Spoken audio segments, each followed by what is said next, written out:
नमस्कार. जाणून घेऊया आजच्या ठळक घडामोडी. पद्मश्री प्राचार्य एच.सी. वर्मा यांची श्रद्धा समूहाला सदिच्छा भेट. विद्यार्थी व शिक्षकांना दिले प्रेरणादायी मार्गदर्शन. भारतातील ख्यातनाम भौतिकशास्त्रज्ञ, शिक्षणतज्ज्ञ आणि जागतिक कीर्तीचे कॉन्सेप्ट्स ऑफ फिजिक्स या पुस्तकाचे लेखक पद्मश्री प्राचार्य एच.सी. वर्मा यांनी इचलकरंजी येथील श्रद्धा समूहाच्या शैक्षणिक संकुलाला 6, 7 आणि 8 जुलै रोजी 3 दिवसांची सदिच्छा भेट दिली.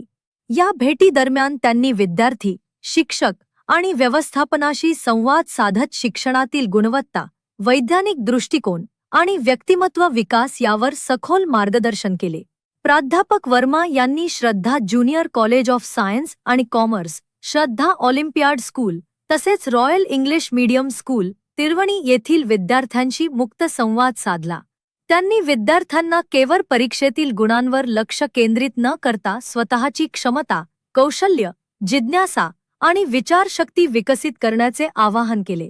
कृत्रिम बुद्धिमत्ता (AI) चा अभ्यासासाठी प्रभावी वापर कसा करावा? सोशल मीडियाचा मर्यादित व जबाबदारीने उपयोग का आवश्यक आहे? तसेच विज्ञानातील प्रयोगांद्वारे शिक्षण अधिक रंजक कसे बनवता येते याचे प्रात्यक्षिकही त्यांनी विद्यार्थ्यांसमोर सादर केले.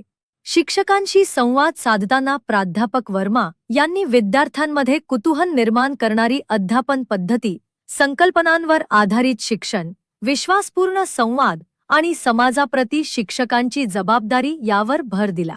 बदलत्या काळानुसार शिक्षकांनी सातत्याने प्रशिक्षण घेऊन स्वतःचे कौशल्य अद्ययावत ठेवावे, असेही त्यांनी सांगितले.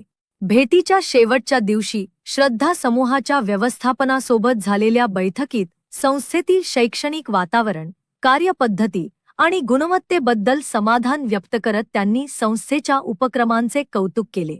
विद्यार्थ्यांच्या सर्वांगीण विकासासाठी अशा उपक्रमांची आवश्यकता असल्याचे त्यांनी नमूद केले. प्राचार्य एच.सी. वर्मा यांच्या या प्रेरणादायी भेटीमुळे विद्यार्थी, शिक्षक आणि व्यवस्थापनाला नवी ऊर्जा, दिशा आणि प्रेरणा मिळाली असून श्रद्धा समूहाच्या शैक्षणिक प्रवासातील ही एक संस्मरणीय घटना ठरली.